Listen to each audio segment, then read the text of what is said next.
de mi época favorita, pero también tiene una parte un poco, no, quizás triste, porque mucha gente, el suicidio aumenta en esta época. También recientemente, hace como 2 días atrás, unas personas que conozco tuvieron un familiar que murió de una sobredosis. La sobredosis también son una causa que aumenta durante esta época navideña.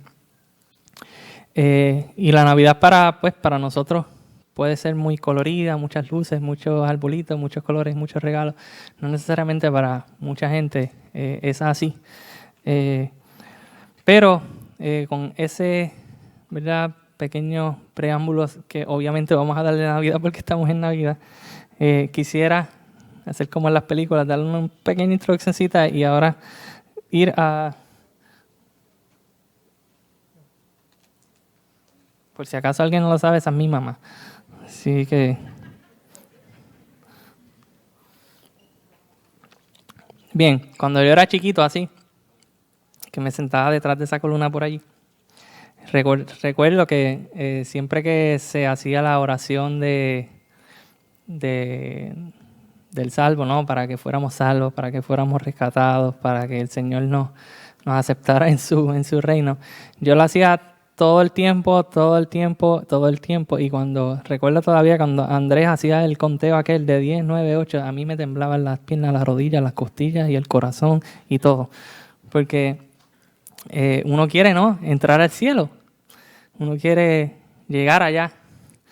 Y yo hacía la salvación de la oración, la hice miles de veces, yo creo, porque pues uno quería y estaba pensando en que en algún momento, si yo pues hago esta oración, voy a ir al cielo, y pensaba uno en un futuro, ¿no?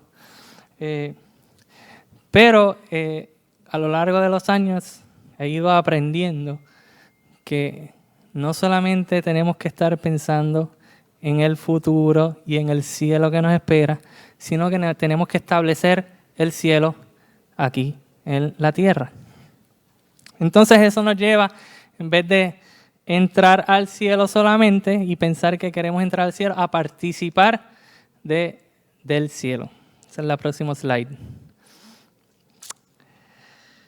Cuando nosotros reducimos a Jesús a solamente mi pasaporte al cielo, perdemos parte de su llamado de participar en su reino hoy.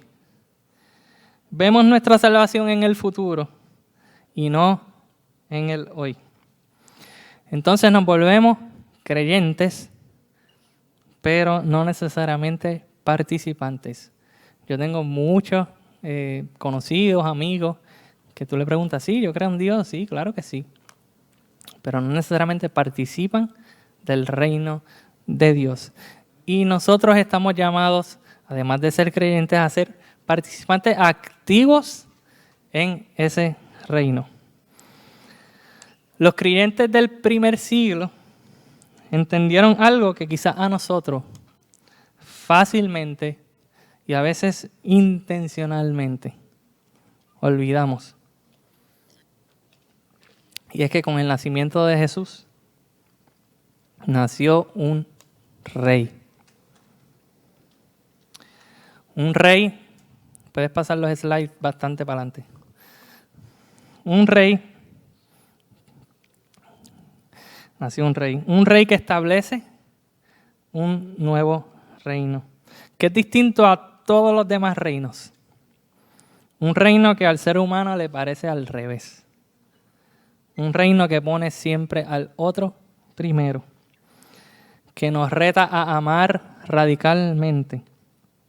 Un reino que establece una ética diferente, instituida y modelada por un rey.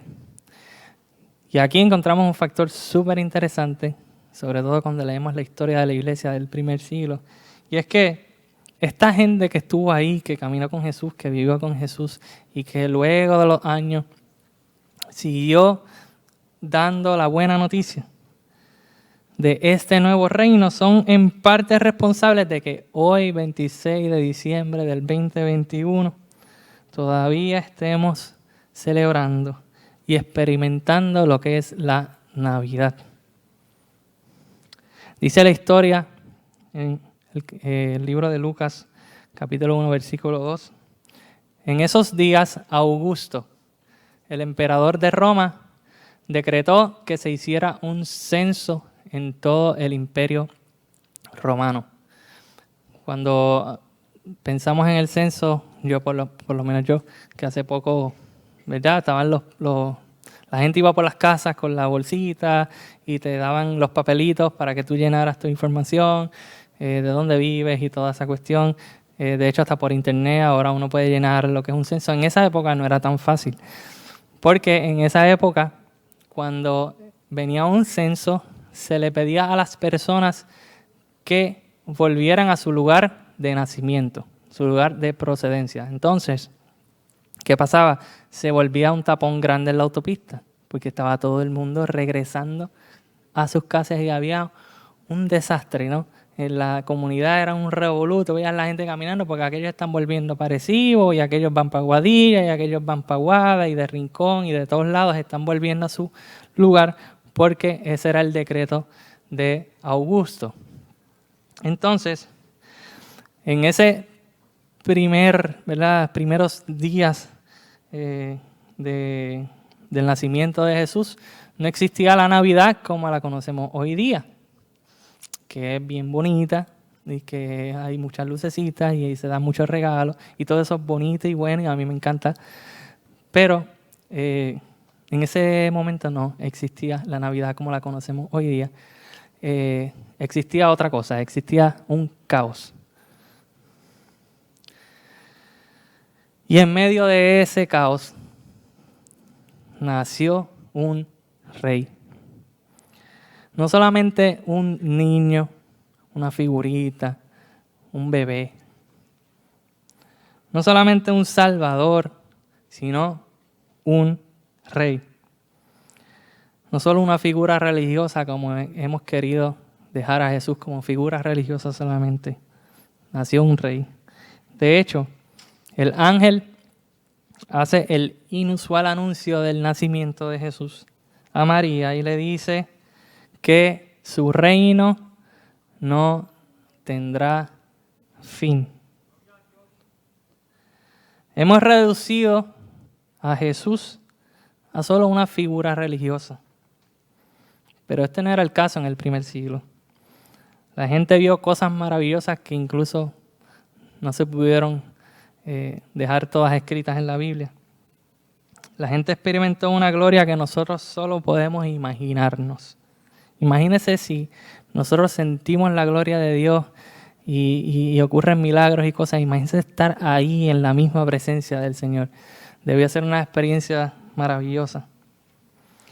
De hecho, a cientos de millas de Belén estaba este grupo de hombres que la Biblia llama hombres sabios, que tenían conexiones políticas, tenían mucho dinero y se dedicaban a estudiar el movimiento de las estrellas en el cielo, de los astros. Y notaron una estrella en particular que, según su conocimiento o revelación de Dios, indicaba que había nacido un rey. ¿Y fueron a dónde? Al lugar lógico donde se encuentran los reyes. Vamos a la ciudad, vamos al palacio. Dice la historia, Jesús nació en Belén de Judea durante el reinado de Herodes. Por este tiempo, algunos sabios de países del oriente llegaron a Jerusalén y preguntaron, ¿dónde está el rey de los judíos que acaba de nacer? Vimos su estrella mientras salía y hemos venido a adorarlo. Estos sabios preguntando, me imagino, por las plazas, por la calle, ¿dónde está? Porque vimos la estrella, o sea, tiene que estar por aquí, ¿no? Y había un montón de gente hablando de este rey que había nacido, porque habían esta gente que habían venido de Oriente, que la gente no conocía, eran como de una sociedad distinta y llegaron una gente ahí, no se sabe cuántos son, obviamente hoy día pues se celebra que son 3 y que le pusieron nombres y todo, pero no tenemos esa información a ciencia cierta. Pero cuando el rey oye esta noticia que estos sabios traen a Jerusalén, dice que se perturbó profundamente, igual que todos en Jerusalén. La gente decía, espérate, nosotros tenemos rey ya, ¿cómo que nació un rey? Porque el nacimiento de este rey ponía en aprietos el reinado de Herodes. Por eso dice que él se perturbó profundamente. Especialmente el de un rey en el cual gente de otros sitios lejos, naciones buscaban porque habían visto su estrella dibujada en el cielo. Herodes me imagino que lo tenía todo planificado. No me imagino, de hecho, lo tenía todo planificado, ya había hablado con Roma, le había dicho, mira, este es mi hijo, cuando yo termine, viene este otro se queda por allí, este se va por allá y mis hijos van a gobernar. Herodes lo tenía ya todo calculado. Este nacimiento entonces no significaba una buena noticia para él. Entonces, ¿qué hace Herodes? Manda a llamar a los principales sacerdotes y maestros de la ley religiosa. Llama al templo, no por celular ni por teléfono, pero llama allá y dice, vengan acá. ¿Dónde se supone que nacerá el Mesías? Herodes no necesariamente a ciencia cierta sabía que iban a nacer, que este rey del que estaba hablando era el Mesías, pero él dice, si escribió en el cielo, vinieron gente de otro sitio, probablemente esta es la movida de Dios de la cual los profetas estaban hablando. Entonces él pregunta, ¿dónde nacerá el Mesías? Y que les contestan, los sacerdotes le dicen, en Belén de Judea, le contestan con la profecía en el libro de Miqueas, que dice que es lo que escribe el profeta, y dice la próxima que y tú, oh Belén, en la tierra de Judá, no eres la menor entre las ciudades reinantes de Judá, porque de ti saldrá un gobernante, que será el pastor de mi pueblo Israel. Otra vez, Herodes dice, wow, nació el gobernante, parece que la profecía se ha de cumplir. Luego, entonces Herodes dice, déjame indagar un poquito más. Vamos a reunirnos privadamente allá, a puerta cerrada. Convoca esta reunión a puerta cerrada y dice, luego Herodes convocó a los sabios a una reunión privada y por medio de ellos se enteró del momento en el que había aparecido la estrella por primera vez. Él estaba preguntando para hacer su cálculo matemático. Luego lo vamos a ver el resultado. Herodes conocía mucho de arquitectura y había estado en el poder alrededor de más o menos 40 años y había liderado al pueblo en tiempos muy complicados. Y aquí es que yo quisiera que meditáramos y intercaláramos nuestra vida con la vida de Herodes. Fíjese que a mí me gusta, cuando leo la Biblia, ponerme del lado del menos bueno. Yo digo, Herodes siempre lo vemos como, ay, qué malo, qué terrible. Pero a veces hay que empezar a leer la Biblia de una forma diferente y decir, yo soy Herodes, entonces. Yo quizás tengo actitudes, tengo comportamientos que se parecen a eso que no agrada a Dios. Y entonces leemos la Biblia con una perspectiva diferente. Dice, Herodes era de más o menos una segunda o tercera generación de familia que habían adoptado el judaísmo como religión principal de la región. Así que entonces él no tenía ningún tipo de problema con ir al templo, con ofrecer sacrificios por sus pecados y reconocer que Yahweh era Dios. Él no tenía problemas ni con los sacrificios ni con los rituales. De hecho, Herodes es quien reconstruye el templo por segunda vez, el templo de Jerusalén. Y el templo era un templo pequeño antes de él, Y luego de Herodes, el templo, cuando usted ve la foto, es una obra arquitectónica de las más grandes, le decían una de las maravillas del primer siglo. Ese templo que él reconstruye de un templo pequeño hacia un templo gigante. ¿Okay? Estamos hablando del templo de Yahweh, ¿sabes? El templo que Dios intercedía con el hombre en ese lugar. Los sacrificios, los rituales y las ceremonias son y eran una cosa para Herodes. Eso era el día a día, está bien. Tenemos que hacerlo cada cierto tiempo, vamos allí, chévere, todo el mundo contento. Pero someterse a un rey, doblar las rodillas ante un rey, eso no. En el primer día de Navidad, separar la religiosidad de la obediencia para un nuevo rey no estaba en la ecuación.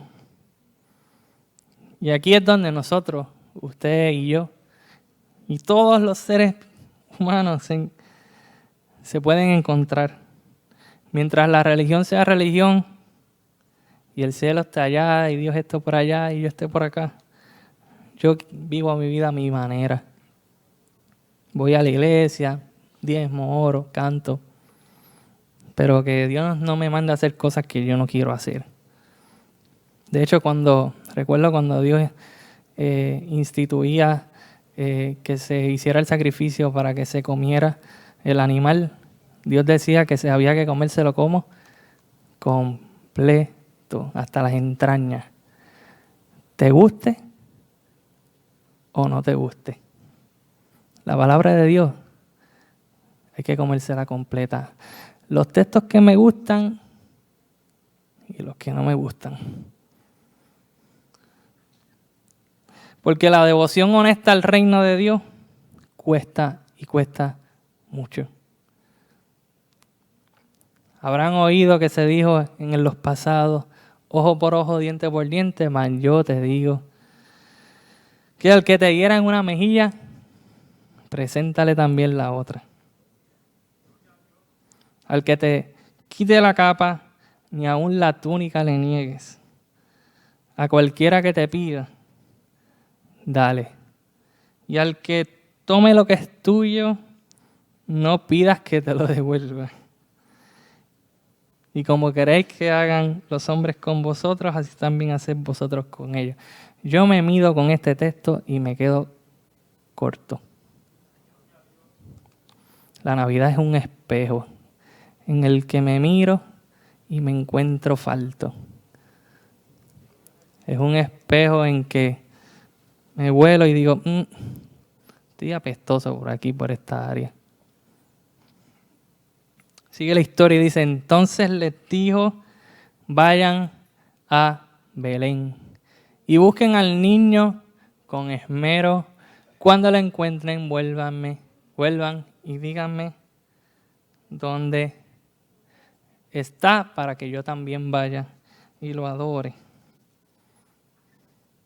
Luego de esa reunión, los sabios siguieron su camino y la estrella que habían visto en el oriente los guió hasta Belén.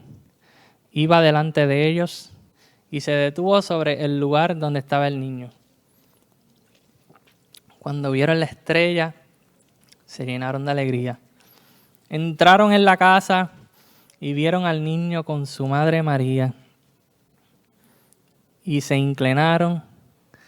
¿Inclinaron a quién? A un rey. No solamente, ay, mira al Salvador, de rodillas, porque reconocieron que en ese bebé que estaba allí había un rey que eventualmente iba a salvar al mundo. Y dice, se inclinaron y lo adoraron como a un Dios.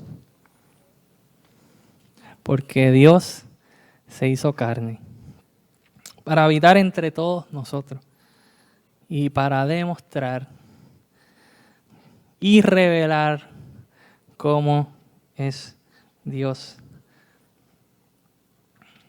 Por eso, Juan, al final de su vida, trata de escribir en una sola palabra a este nuevo rey. Me imagino que lo habrá pensado 1000 veces. Pero dice, ¿qué palabra puede describir plenamente a mi rey? Y Juan hace esta expresión maravillosa que por los siglos de los siglos se ha contado. Dios es amor. Juan, ¿por qué dices que Dios es amor? Y Juan nos contesta en esta mañana, esto es un invento mío por si acaso, esto no está en la Biblia, no busquen ese texto que no está. Pero yo me imagino que Juan me dirá, porque miré al amor cara a cara cuando miré a Jesús. El cielo había descendido a la tierra.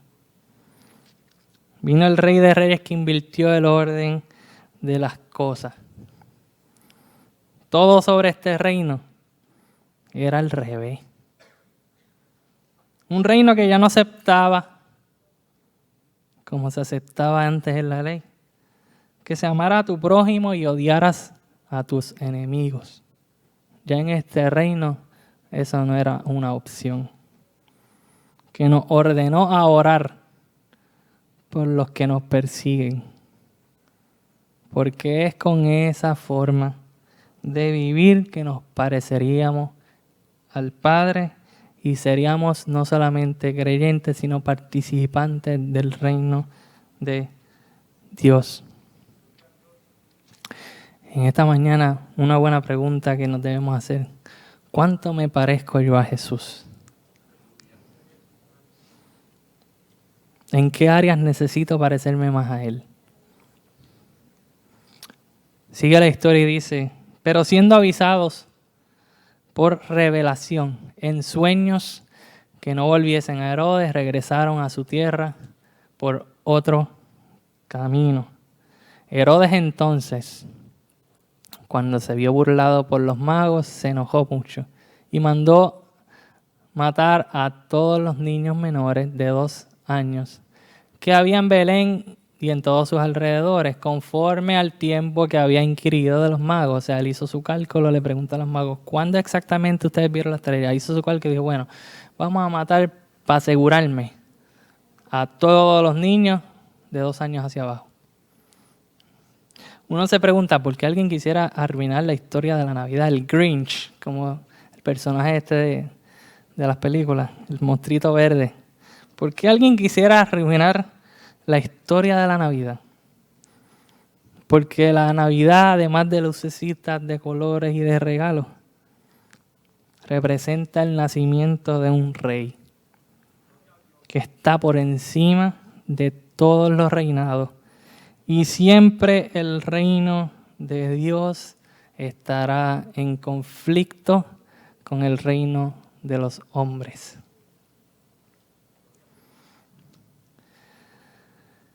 A veces vemos la Navidad de una forma solamente, y es lo que yo quisiera traerle esta mañana, solamente de la parte bonita, y yo no estoy diciendo que no es bonita, al contrario, gócese, cante, toque, los arroz con gandules que mami hace son brutales, los pasteles son brutales, a mí me encanta todo eso. Yo no estoy diciendo que eso no sea bueno, y los villancicos y todas esas cosas nos encantan, pero que no se nos olvide que no solamente nació un Salvador, nació un Rey, y nosotros o nos sometemos o nos sometemos, porque Él es el Rey.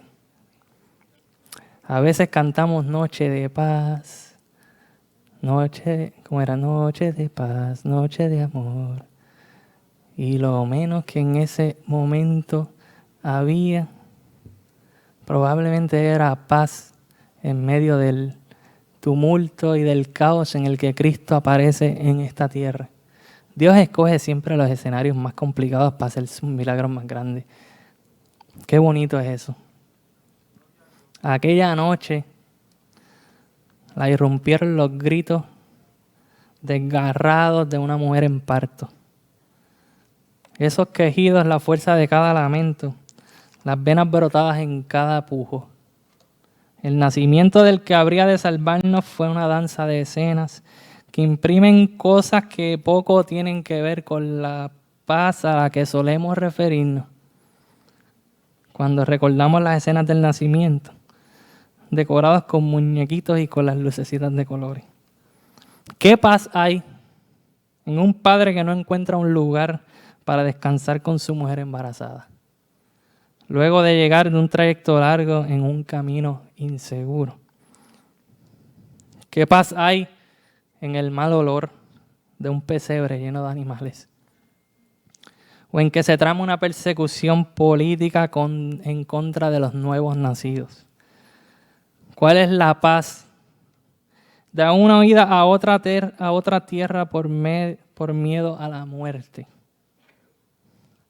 El nacimiento de nuestro Rey Jesús era una declaración de resistencia que en las narraciones claramente interrumpió de alguna manera las realidades personales, familiares y sociales de todos los personajes implicados en cada relato. Ese que estaba naciendo era un anuncio de cambio y transformación en medio del caos. Las tensiones y los conflictos eran el pan diario del tiempo en que la palabra de Dios se hizo carne y experiencia social de encuentro y proceso cultural y lenguaje. Riñas políticas, controversias teológicas, injusticia social, pobreza, moralidades dobles y leyes mal aplicadas. Parece que las cosas no han cambiado mucho. Esos serán los ingredientes, o esos eran los ingredientes de las pugnas en las que Jesús nació enmarcado y que generaban un contexto de marginación, segregación, maltrato y muerte. Y así sigue, y así sigue, y así sigue, naciendo el Salvador del mundo, el Rey del mundo, en medio de escenarios devastados. Nuestro corazón entra en parto. Y entre los gritos desgarrados del pujo sale a la luz el Rey del mundo, de nuestros universos particulares, de nuestra familia, de nuestro barrio, pueblo o ciudad.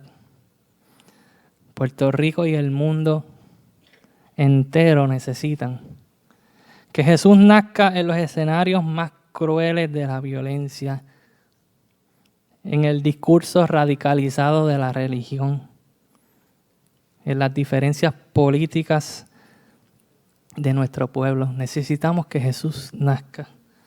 Y en las inquietudes sociales en las que nuestro prójimo está muriendo por la desesperanza. Jesús nace, interrumpe las normalidades y provoca el caos en las figuras de poder político y religioso. A veces nos toca correr por miedo a la muerte de quienes ven en eso que nace de Dios en nosotros la caída de sus imperios de injusticia. Desgarra el alma mientras se hace camino a habitarnos, a encarnarse en nuestras realidades cotidianas, a transformarnos desde adentro hacia afuera hasta convertirnos en una manifestación viviente del amor por el otro, de la solidaridad y de la empatía. Porque el amor no es un asunto de novelitas clichosas de Guapa o de Telemundo, ni de peliculitas de Hollywood. El amor del Evangelio no es una historia en busca de espectadores emotivos. Jesús, la manifestación encarnada de la naturaleza amorosa de Dios, es la fuente de una subversión constante que pone en primer plano la dignidad del otro. Es una denuncia a cualquiera que interpone la ley, las costumbres y la tradición por encima de la gente y sus necesidades diarias, individuales y colectivas. El amor del Evangelio, hermanos, es una invitación a que el mundo cambie a la luz del que está naciendo.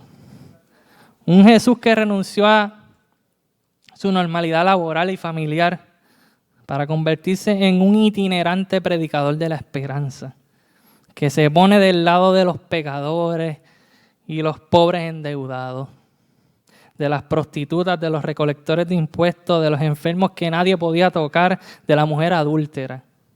A Jesús lo mataron. Jesús es un mártir del amor. Le cortaron la vida porque su mensaje nos hace prescindir de las relaciones de poder, de las instituciones viejas que están corruptas, de los que administran supuestamente la fe y de los que venden pasajes para el cielo, y a todo el que no piensen como ellos le venden el pasaje para el infierno. Mientras celebramos con música y comida, en alguna parte del mundo están violando a un niño, a una niña o a una mujer. Están asesinando a un líder comunitario que hace el bien. Alguien muere de hambre. Quizás alguno planifica su suicidio. A alguien le dan la noticia de que un ser querido acaba de morir. Y es ahí, en medio del tumulto, que Jesús sigue naciendo, no para que vivamos sin problemas, sino para que siempre, siempre y siempre llevemos esperanza. La pregunta que nos queda sobre el tintero en esta mañana, nos debemos preguntar, ¿es Jesús mi Rey? ¿Yo me parezco de verdad a Él?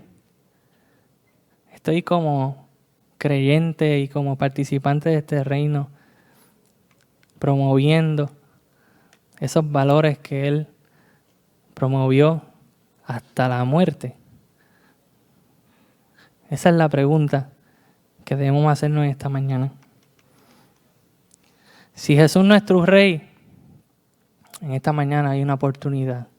Siempre Jesús da una oportunidad para entrar a tu corazón y reinar sobre Él. En el reino de Dios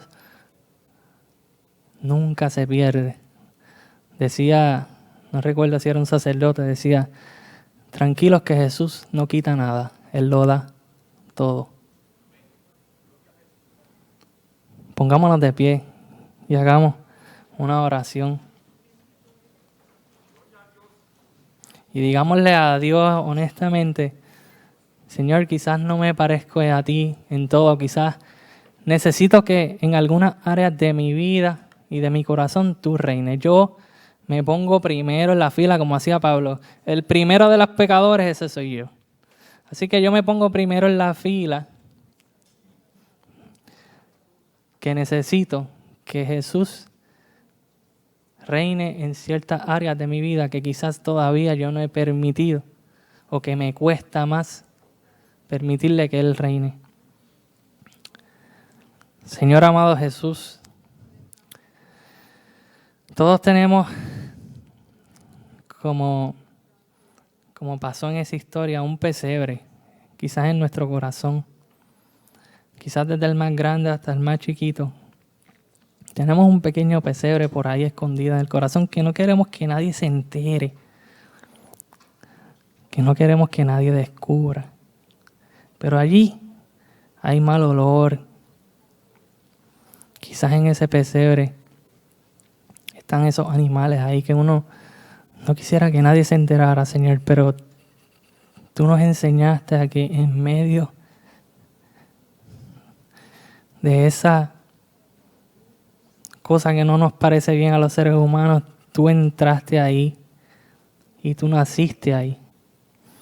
Te pedimos en esta mañana que nazcas en nuestro corazón, en las áreas más profundas de nuestro interior, que tú te nos reveles, que tú nos sanes, que tú nos moldees y que nos des la forma, Señor, porque tú eres el alfarero, Señor, la forma que tú entiendes que nosotros debemos tener.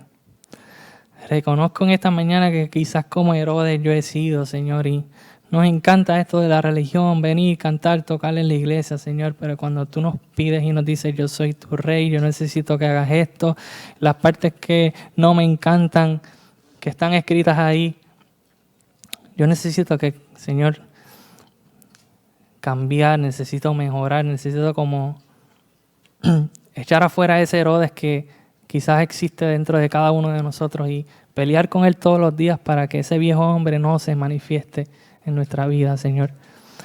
Te pedimos, Señor, por una iglesia que sea diferente, Señor. En el 2022 que ya mismo se está acercando por ahí, Señor. Señor, sé el centro de nuestras vidas, Señor. Te pedimos, Señor, que nos hagas santos, pero santos normales. Santos que puedan caminar en maones, en tenis, en t-shirt. Ya hemos tenido suficientes santos en corbata y en chaqueta que nos han defraudado y han defraudado el Evangelio. Señor, haznos santos en el trabajo, haznos santos en la escuela, haznos santos en la calle, haznos santos mientras guiamos, haznos santos en el cine, donde quiera que nosotros nos paremos, que seamos un vivo representante del reino de Jesús, de ese que pone siempre, aquel que piensa diferente a mí, por encima de mí, que nuestras barreras teológicas empiecen a romperse. Y aunque yo crea una cosa y el hermano mío crea otra cosa, yo no pierda el amor por ese hermano. Señor, nos han dividido tanto, Señor. En Puerto Rico estamos divididos por partidos políticos, porque si la iglesia de aquel es mejor que la mía, porque si aquel canta más lindo. Señor, nos enfocamos en cosas tan pequeñas y se nos olvida, Señor. Lo más importante es que tú eres amor y el que no ama no puede nacer de ti, Señor. Enséñanos a amar, pero a amar radicalmente. A nuestro familiar que todavía no te sirve, Señor. A nuestros hijos, a nuestros esposos, Señor. A las esposas, a todos, Señor. Enséñanos a amarnos los unos a los otros, porque en eso la gente va a conocer que somos tus discípulos, Señor. Así te pedimos, Señor, que este año que se aproxima, Señor, tú entres a nuestro corazón y que tú hagas tu reino, establezcas tu reino en cada espacio de ahí, Señor. Porque lo necesitamos y lo necesitamos, Señor, con urgencia. Puerto Rico necesita de ti, el mundo necesita de ti, Señor. Y nosotros somos esos portadores de esa gloria, así que permítenos ser portadores de verdad, Señor. Parecernos a Jesús, porque solo así podremos cambiar este mundo. Así que todo esto te lo pedimos en el nombre de tu Hijo amado Jesús. Amén y amén y amén.